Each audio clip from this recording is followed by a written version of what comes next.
Bonjour les amis, bienvenue dans une nouvelle vidéo consacrée à l'Olympique Lyonnais et notamment au débrief du match, du premier match de la saison de l'OL à Strasbourg. Bon, malheureusement une défaite, ce n'est pas le meilleur moyen de débuter la saison, mais vous verrez quand même qu'il y a des motifs de satisfaction et d'espoir. Il faut bien se raccrocher à quelque chose.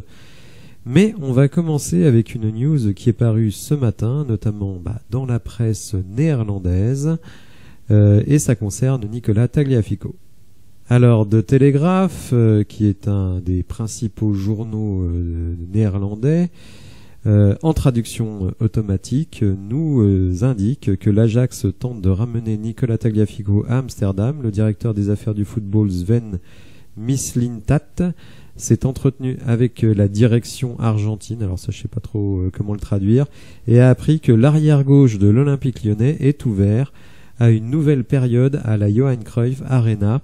Vous le savez, Tagliafico, ça fait des mois et des mois qu'il évoque tout simplement sa déception d'avoir choisi l'Olympique Lyonnais, que l'OL n'était plus du tout ce que c'était, et qu'il avait beaucoup de regrets. Malheureusement, dès le mois de juin, il y aurait eu sans doute la possibilité de le faire partir, et on ne l'a pas fait, alors que, on le sait, c'est toujours une très mauvaise décision de garder des joueurs qui veulent partir. Aujourd'hui, un départ, on va dire, aurait deux facettes opposées, une facette positive, puisque c'est un des très très gros salaires du club, plus de 4,5 millions et une énorme prime annuelle. Donc libérer de la masse salariale, c'est la possibilité de recruter des joueurs, on va dire, un peu plus qualitatifs que ceux sur lesquels nous nous sommes positionnés jusqu'à présent. Malheureusement, évidemment, il nous reste une enveloppe mercato extrêmement modérée. Donc il va falloir être malin avec des prêts, avec des options d'achat pour retarder le versement du transfert, des choses comme ça. Mais disons que le départ de Tagliafico ouvrirait des opportunités. Alors on va me dire, oui, mais s'il lui part, il faut recruter un latéral gauche, et donc si on recrute un latéral gauche, ça arrange pas vraiment nos affaires, puisqu'on a encore besoin d'un 6 et d'un ailier, voire d'un numéro 9 remplaçant. Oui, mais je me dis, vu ce que fait Nicolas Tagliafico, ce que je vais dire va sans doute choquer beaucoup de monde, mais je me dis que Enrique n'est pas forcément moins utile. Et ce que je trouve d'intéressant avec Enrique, c'est que comme il sait qu'il n'a pas la capacité d'être un gros danger offensif, même si je me souviens que la saison passée, il a fait une passe décisive avec Acré, mais disons que c'est quelqu'un qui connaît ses limites, il va pas essayer d'en faire trop.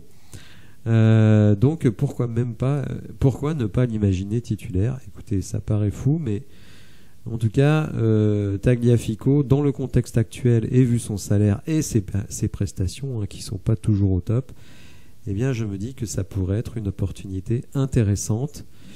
N'hésitez pas à me dire dans les commentaires ce que vous pensez de cet éventuel départ, et est-ce que vous imaginez une seconde que Enrique puisse être titulaire. Alors revenons-en au match. Bon, évidemment, une défaite, c'est jamais très agréable, mais je pense que dans ce match-là, tout n'est pas à jeter, loin de là. Et notamment une première mi-temps qui, je trouve, a été vraiment excellente de la part de notre équipe. Le seul vrai souci, mais vous allez me dire c'est le souci principal, c'est qu'on n'a pas réussi à marquer. Faut dire qu'on a eu un Alexandre Lacazette qui semblait un peu sur une jambe, vraiment pas inspiré, qui touche le poteau. Et malheureusement, évidemment, on finit à la pause avec un 0-0, je trouve extrêmement flatteur pour Strasbourg. Si on regarde l'attaque momentum, vous voyez, donc nous on est en bleu, et en première mi-temps, Strasbourg n'existe absolument pas, et c'est nous qui avons clairement le pied sur le ballon et la maîtrise du match. La deuxième mi-temps, là aussi, attaque momentum, je veux dire très parlant. Pas grand chose pendant 30 minutes de la part de l'OL, et deux incursions de Strasbourg dans notre camp pour nous mettre 2 buts. Premier but sur un coup franc direct de Bellegarde qui nous avait déjà fait la misère l'année dernière, mais sur cette action-là, il y a, on va dire, beaucoup d'erreurs individuelles.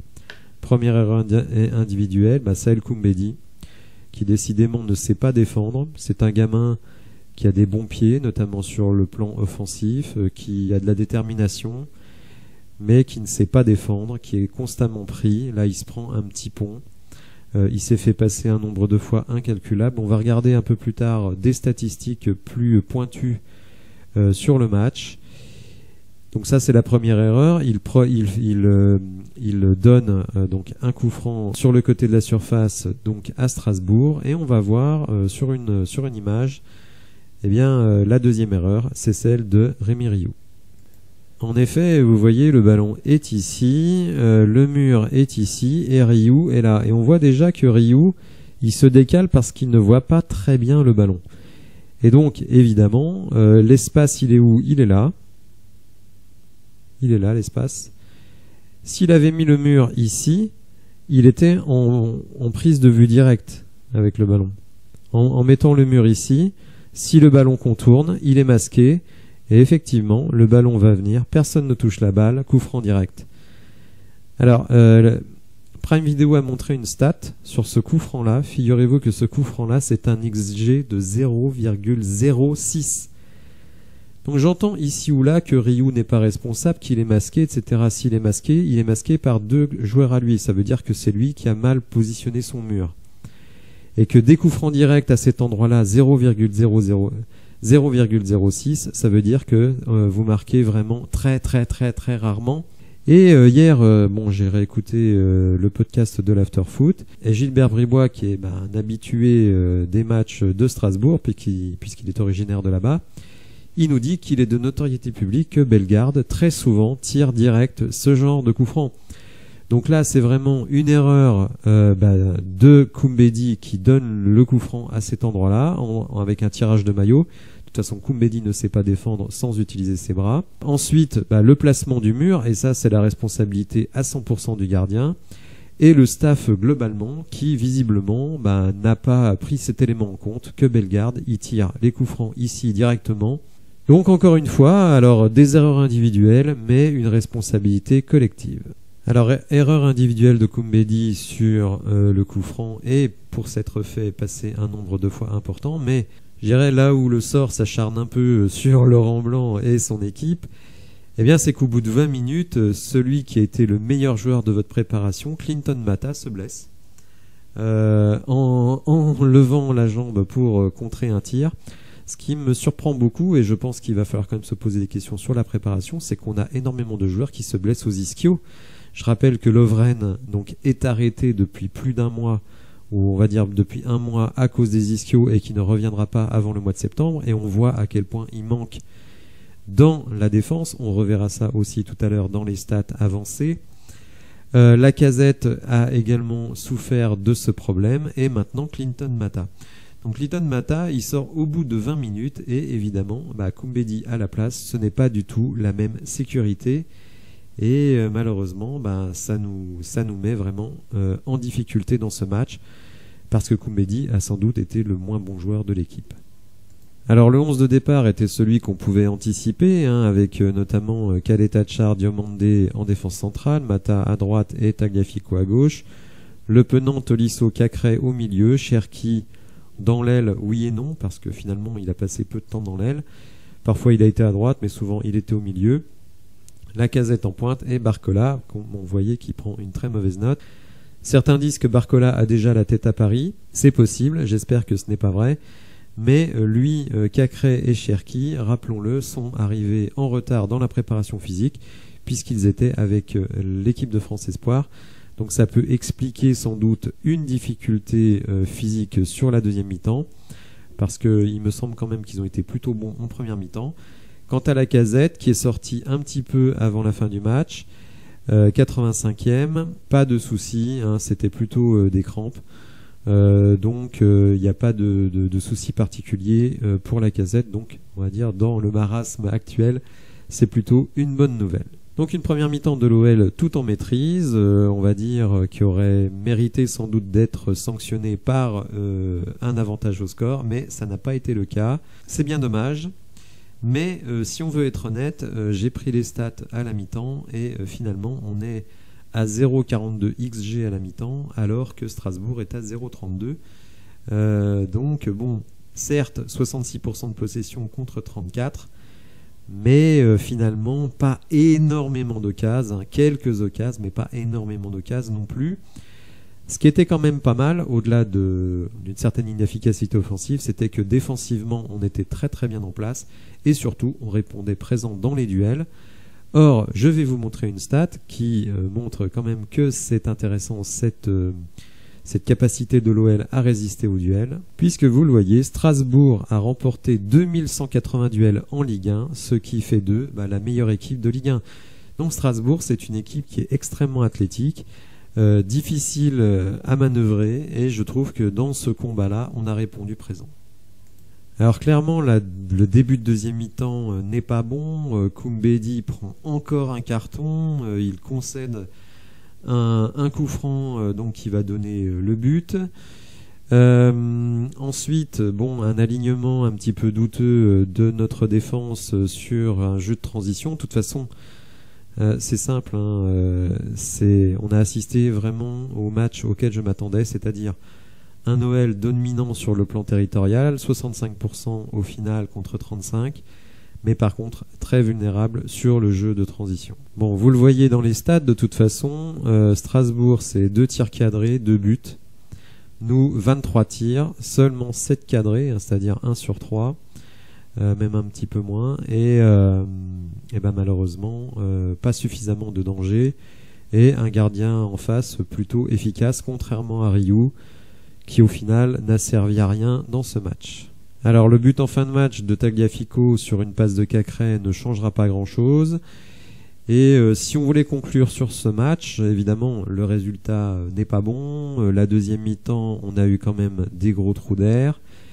Mais je dirais qu'avec une équipe autant remaniée, notamment en défense, hein, qui est vraiment notre problème, hein, on va voir dans quelques minutes sur les stats, mais avec une défense Caleta-Tchar, Diomandé qui n'avaient jamais joué ensemble, avec un Koumbedi qui est vraiment à la rue, un Tagliafico qui est plus tellement concerné, un milieu qui n'a pas été si mauvais, que ça, mais qui n'a pas été bon non plus. Hein. Alors, il y a eu de l'activité, notamment du duo Cacré-Le Penant. Bon, c'était pas super. Je comprends que Laurent Blanc veuille encore qu'on améliore l'équipe. Est-ce que ça va être le cas avant le 1er septembre? Eh bien, écoutez, cela ne nous appartient plus. On doit jongler évidemment avec l'encadrement de la masse salariale et des transferts. Donc c'est toute une gymnastique à faire. Ce qui est certain, c'est que pour le moment, les recrues qui ont été réalisées, Clinton Mata apporte un plus en termes de sérénité, malheureusement il s'est blessé, et Caleta-Tchar remplace numériquement Lukeba, et à mon avis on ne perd pas tellement au change. Alors je sais qu'il y a des fans de Lukeba, moi personnellement j'ai toujours trouvé que c'était un milieu, que c'était un défenseur central moyen, avec une marge de progression que je trouve limitée. Donc bon, ça permet aussi de s'interroger sur la stratégie globale du club. Quand Textor et Cucci nous disent on veut garder nos meilleurs joueurs, je pense que c'est une vision qui est très inadaptée, parce que quand on vous donne 30 ou 40 millions pour un joueur que vous pouvez remplacer par un joueur à 5 millions, sans vraiment une grosse perte de performance, voire même pas du tout de perte de performance, mais que ça vous donne la capacité d'améliorer votre équipe sur d'autres postes, eh bien il faut le faire. Et j'espère que la direction, on va dire, tirera énormément de leçons de ce qui s'est passé cet été, parce que il y a eu énormément d'erreurs commises. Le pire, ce serait de les répéter. Espérons que la fin du mercato va nous permettre d'améliorer l'effectif qui a vraiment besoin d'être amélioré. Alors Ryan Cherki a eu une réaction qui m'a plu en fin de match, puisque il était très très mécontent, vraiment très très mécontent.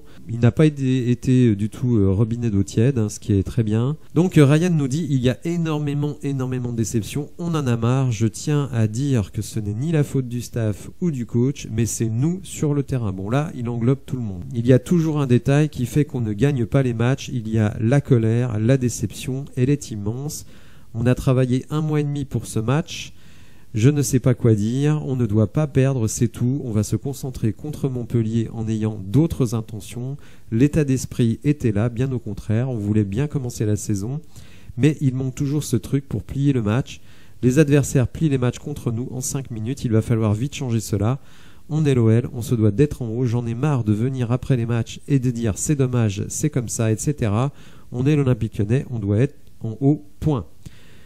Donc vous voyez vraiment, je trouve une réaction de champion de la part de Ryan Cherki. Sans doute beaucoup plus de maturité de sa part. On peut penser aussi qu'il exprime un peu, on va dire, l'état d'esprit du vestiaire. Donc ça m'a bien plu comme réaction. Moi aussi, je trouve que dans la défaite, vous avez deux attitudes. L'attitude de loser qui consiste en gros à se lamenter sur son sort, à se lamenter sur l'arbitrage, à se lamenter sur les blessures. Et vous avez l'attitude de champion qui consiste à dire voilà, il faut continuer à y aller, on va se reprendre au prochain match, et d'être énervé. En fait, il faut haïr la défaite. Et dans ces propos-là, on voit que Ryan Cherki, lui, a détesté perdre. Et ça me plaît bien. Et donc, espérons voir une réaction très puissante contre Montpellier. Alors Laurent Blanc, lui, vous savez, il n'est pas tellement satisfait du mercato. En fait, lui, comme je l'ai dit, il est piégé avec son hiatus de 6 ans. Il ne peut pas être trop exigeant. Mais bon, on lui a promis des choses. Et pour le moment, il estime, et je pense qu'il a raison, que les engagements n'ont pas été tenus. L'équipe finalement n'a pas tellement progressé. Si vous regardez l'équipe qui débute le match, à part Khaled Tachar et Mata, c'est la même équipe et on peut pas dire que ces deux joueurs-là révolutionnent le jeu, c'est le moins qu'on puisse dire. Mais sinon, vous avez le même milieu de terrain, vous avez le même trio, mais seulement vous n'avez pas de banc. Et malheureusement, donc de ce point de vue-là, on peut pas dire que sur ce que l'on voit pour le moment de cette équipe pour le début de saison, on peut pas dire qu'il y a vraiment un progrès significatif. Et que face à des équipes comme Strasbourg, finalement, nous n'avons aucune marge. Et donc, ça se joue à des détails. Et pour le moment, ces détails nous sont clairement contraires.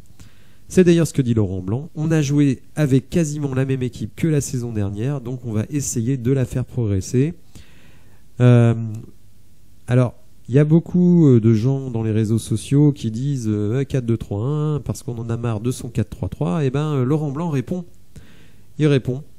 Pour jouer avec 4 attaquants, il va falloir être beaucoup plus costaud défensivement. Presque personne ne joue comme ça. Et oui, lui il dit moi je veux bien jouer avec 4 attaquants. Mais dans ce cas-là, il me faut deux grosses sentinelles et une défense performante. Et malheureusement, il a raison. Or, avec le jeune Koumbedi, vous avez les jetons, donc vous avez envie de lui mettre un milieu devant lui pour venir l'aider. D'ailleurs, le Penant est très souvent venu aider Koumbedi. La défense centrale, on connaît Diomandé, mais même si hier il fait un très très bon match, et ça il faut le souligner, vraiment Diomandé très très bon hier. Khaled Tachar intéressant, mais bon, les deux ne se connaissent pas, donc moi je comprends que Laurent Blanc il envoie un 4-3-3, tout simplement parce que pour le moment il n'a pas de certitude défensive. Donc moi je ne vais pas le blâmer. Même si moi aussi, de toute façon, je préfère le 4-2-3-1, puisque c'est mon système de jeu favori. Mais mettre 2 mecs devant la défense, il faut qu'ils soient bons et que vos défenseurs soient bons, parce que sinon vous prenez des vagues. Sur le mercato, alors il est à la fois agacé, mais aussi fataliste, parce qu'il y a les sanctions de la DNCG. Donc on lui dit, alors il nous dit sur le mercato, j'attends, il y a des gens au club qui sont missionnés pour ça, donc évidemment Mathieu Louis-Jean. On a des obligations de la part de la DNCG, c'est très difficile, je reconnais que ce n'est pas facile aussi, mais on a été clair dans ce qu'on voulait pour améliorer l'équipe. C'est pour ça que Laurent Blanc dit, moi je veux bien fixer des objectifs, mais j'attends de voir l'équipe que je vais avoir.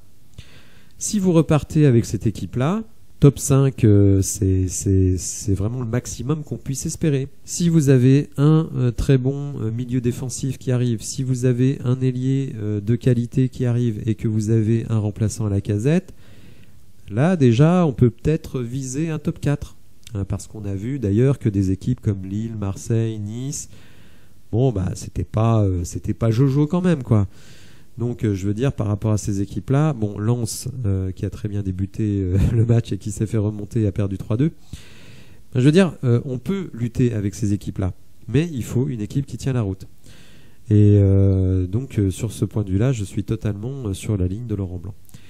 On va terminer tout cela avec des statistiques, je pense, intéressantes, des statistiques très ciblées que l'on ne trouve pas dans la presse. Ce sont des comptes Twitter spécialisés dans la stat qui nous informent de tout ça.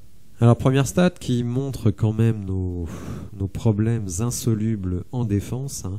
L'OL a encaissé 12 buts lors de ses 6 derniers matchs en Ligue 1. 2 buts par match.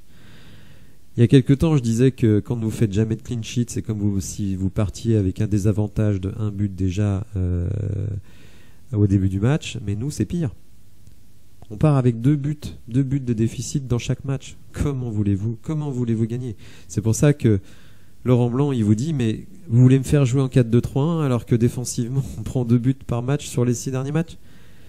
Mais non, tu es obligé d'avoir devant des milieux de terrain. Alors tu peux avoir des milieux de terrain qui ont de la qualité offensive, ce qui n'est pas vraiment le cas, notamment avec Le Penant, et Cacré, on va dire, de manière irrégulière. Donc non, si vous allez en 4-2-3-1, mais vous allez prendre des vagues et ça va être catastrophique. Donc voilà, ce sont des faits. Les faits sont têtus, comme on dit. On continue dans les stats. Donc l'OL a perdu ses 5 matchs contre des clubs de première division cet été, donc matchs amicaux inclus, donc on était à 4, on en rajoute un, ça fait 5. Koumbedi a perdu 78% de ses duels ce soir, 7 sur 9. 78% de ses duels. Ça fait quand même très mal. Et d'ailleurs, le premier but, évidemment, lui est imputable avec Ryu. L'OL n'a réalisé qu'une seule clean sheet sur ses 10 derniers matchs de Ligue 1. Sur les 10 derniers matchs, une seule fois, vous n'encaissez pas de but. Ce qui veut dire que vous commencez vos matchs systématiquement avec un but de débours.